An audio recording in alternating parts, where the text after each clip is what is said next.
अकलूजमध्ये काय झालंय? गावगुंडांकडून एक मोठा गोळीबार झालाय। दुकानं आणि बाईकची मोठ्या प्रमाणावर तोडफोड केली जाते। 30 ते 40 गावगुंडांकडून एकाला जबर मारहाण झाल्याची बातमी मिळते।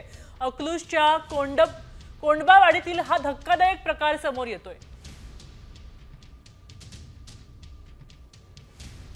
30 ते 40 गावगुंडांनी दहशत पसरवली आहे आणि दुचाक्या फोडल्या आहेत, हाणामारी केली आहे।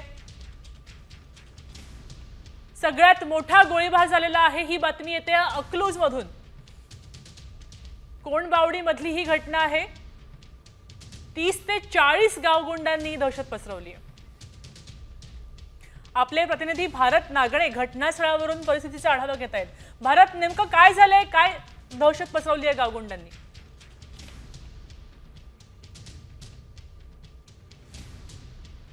दुकानाची उधारी का मागितली या कारणावरून हवेत गोळीबार केल्याची घटना या ठिकाणी आपल्याला प्राथमिक स्वरूपात मिळते आहे। या गावगुंडांनी जवळपास 40 ते 50 गावगुंड एकत्र आले, दुकानावरती हल्ला केला, मोटरसायकलींची तोडफोड केली, दुकानदाराला मारहाण केलं, सामानाची नासधूस केलेली आहे आणि हवेत 4 फायरिंग केल्याची देखील आपल्याला माहिती मिळते। पोलीस घटनास्थळी आता दाखल झालेले आहेत। फिर्यादी देखील आता पोलिसांकडे तक्रार नोंदवण्यासाठी गेलेले आहेत। यात कोणती जीवितहानी झालेली आहे का? कोणी जखमी झालेले आहे का? काय माहिती? दुकानदार यामध्ये जखमी झालेला आहे, मात्र फायरिंग मध्ये कोणीही जखमी झालेलं नाही। मात्र वाहनांची आणि दुकानांची मोठ्या प्रमाणामध्ये तोडफोड करण्यात आलेली आहे। धन्यवाद भारत। आपण पाहतोय की सगळ्यात मोठा गोळीबार आता अकलूजमध्ये झालेला आहे। हवेत गोळीबार करण्यात आलेला आहे, जखमी कोणी नाहीये, जीवितहानी झालेली नाही।